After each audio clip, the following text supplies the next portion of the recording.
News Gulabpura में आपका स्वागत है। भीलवाड़ा जिले के गुलाबपुरा कस्बे में तहसील गुर्जर समाज द्वारा आयोजित प्रतिभा सम्मान समारोह मोटिवेशनल सेमिनार में राजस्थान प्रशासनिक सेवा में चयन हुए सोनू गुर्जर सहायक कलेक्टर डूंगरपुर में प्रशिक्षण काल के दौरान चयन होकर पद पर नियुक्ति हुई। दर्शकों को बता दें कि आसीन क्षेत्र के परा गांव निवासी सोनू गुर्जर ने प्रथम प्रयास में ही रस क्लियर कर लिया था। इससे पूर्व उन्होंने पटवारी व ग्राम विकास अधिकारी की परीक्षा भी पास कर ज्वाइनिंग की थी।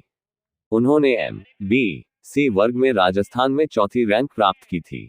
मोटिवेशनल सेमिनार में क्या कहा रस सोनू गुर्जर ने, देखिए खास समाचार। अगर आप हमारे चैनल पर पहली बार नए हैं तो चैनल को सब्सक्राइब करें, खबर को लाइक करें, शेयर करें और देश दुनिया में कहीं पर भी देखें। क्षेत्र के समाचार सिर्फ YouTube channel Soni news Gulabpura पर। मैं प्रणाम करता हूं, मेरा प्रणाम स्वीकार करें।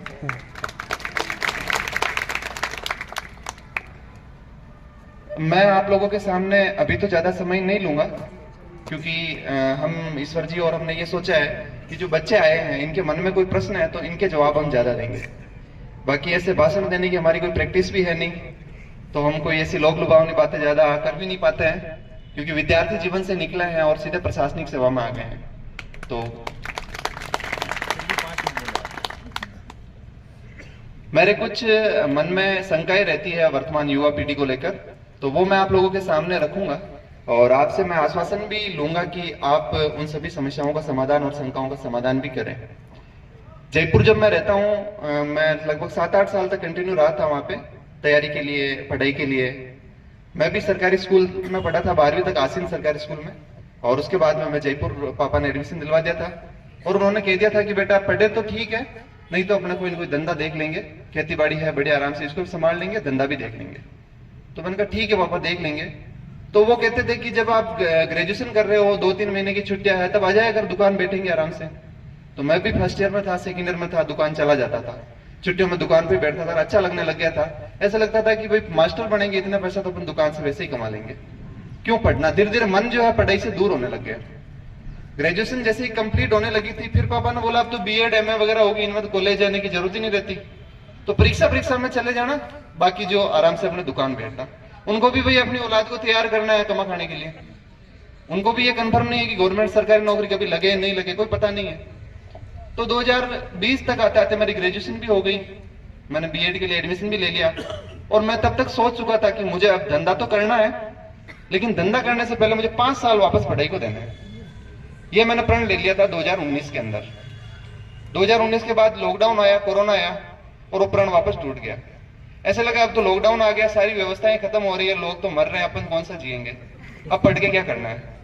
तो साल भर मैंने 2020 पूरा ऐसे ही निकाल दिया था और 2020 में सरपंचों का चुनाव लड़ा था। पापा ने कहा चुनाव लड़े क्या, मैंने कहा बिल्कुल लड़ना चाहिए, और सरपंच का चुनाव लड़ लिया और हार भी गए। फिर मैं वापस जयपुर गया और जयपुर जाने के बाद में मैंने वापस तैयारी शुरू करी और उसके बाद में मैं पटवारी बना। आपकी विजयनगर तहसील में पटवारी था, मैं हणोतिया का पटवारी रहा। उसके बाद में मैं सचिव बना आपके बदनौर पंचायत समिति में, रामपुरा ग्राम पंचायत, वहां सचिव रहा और उसके बाद में अंतिम रूप से मेरा चयन हुआ RS के अंदर। और अभी मैं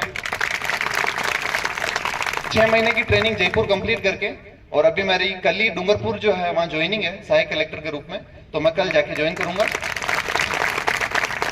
तो ये तो मैंने मेरा सफर बताया, छोटा सा सफर था, बहुत तेजी में मैं निकाल भी लिया, लेकिन मन में संकल्प मजबूत था कि मुझे धंधा अभी नहीं करना है, या खेती है तो वो भी अभी नहीं करनी है, बाद में सोचेंगे।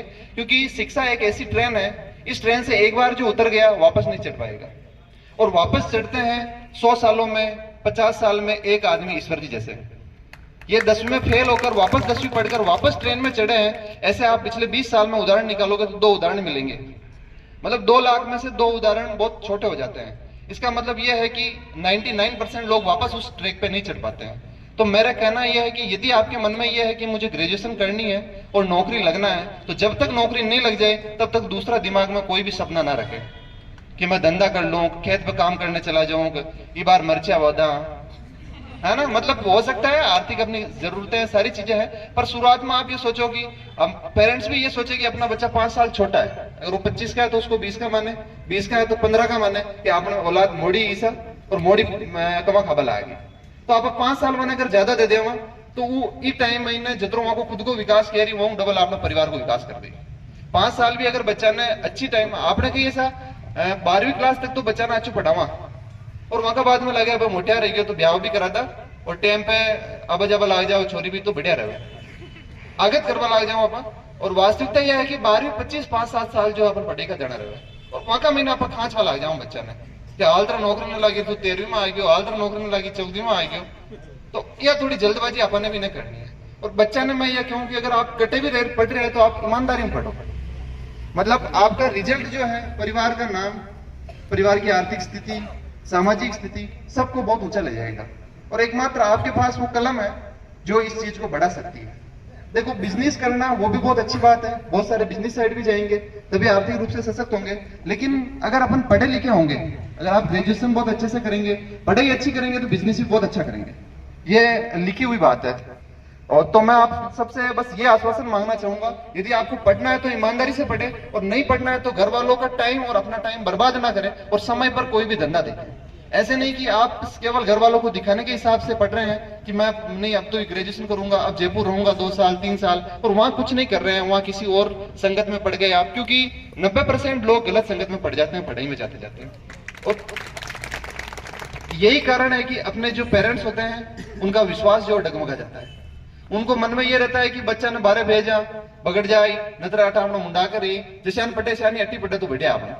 तो ये वाली जो इनके मन में शंका है, इस शंका का आश्वासन देके आपको जाना पड़ेगा कि साहब पिताजी या माताजी मैं तब तक घर पे नहीं आऊंगी जब तक मेरे नौकरी नहीं लग जाए। घर पे नहीं आने का मतलब ऐसा नहीं कि आप 5 साल के लिए वापस घर का मुंडा नहीं देखो, ऐसा नहीं है। वापस जाएंगे, वापस आएंगे, वापस जाएंगे, वापस आएंगे। मतलब मैं जब तक उस स्थान को नहीं छोड़ूंगी जब तक मैं सरकारी नौकरी में सेलेक्ट नहीं हो जाऊं। मेरा प्रयास जब पूरा हो जाएगा और मैं फिर भी सिलेक्ट नहीं होंगी तो फिर मैं कोई भी मेरा काम कर लूंगी, प्राइवेट नौकरी कर लूंगी, धंधा कर लूंगी, वो सब बाद की बात है। लेकिन शुरुआत में ईमानदारी आपको रखनी पड़ेगी। बाकी बातें अपन 1 वे अभी नहीं रखेंगे, 2 वे रखेंगे। आपके जब भी क्वेश्चन होंगे वो सारे अपन समाधान भी करेंगे, जो हमारे लायक बातें होगी वो हम आपके सामने शेयर भी करेंगे। टारगेट लेके चले कि मुझे क्वेश्चन जो है वो अटेम्प्ट करना है, वो टारगेट छोटा नहीं होना चाहिए। नॉर्मली क्या है कि अपन इस चीज से डर जाते हैं कि नेगेटिव मार्किंग हो जाएगी, तो अपन अटेम्प्ट भी बहुत कम क्वेश्चन करते हैं, उनमें से भी नेगेटिव होने के बाद अपन कट ऑफ से नीचे आ जाते हैं। क्योंकि अब राजस्थान के अंदर हर जिले से जो भी अभ्यर्थी हैं वो जयपुर जाकर पढ़ते हैं और लगभग समान कोचिंग और समान मटेरियल से भी पढ़ते हैं। तो एक निश्चित कट ऑफ तक तो 1 लाख बच्चे आराम से पहुंच जाते हैं। जैसे कि एक पिछली बार कट ऑफ गई 100, तो 90 से ऊपर नंबर 1 लाख लोगों के थे, लेकिन 100 से ऊपर नंबर 15,000 की थे। तो वो 10 नंबर का फासला है, उसमें नहीं बने रहना अपन को। तो अपना टारगेट ये होना चाहिए कि मेरा 120 130 नंबर होंगे, ये परी की कट ऑफ जाएगी। कट ऑफ 100 नहीं जाएगी, 90 नहीं जाएगी। तो टारगेट अपन 10 क्वेश्चन एक्स्ट्रा लेके चलेंगे तो अपन 100% वहां तक पहुंचेंगे।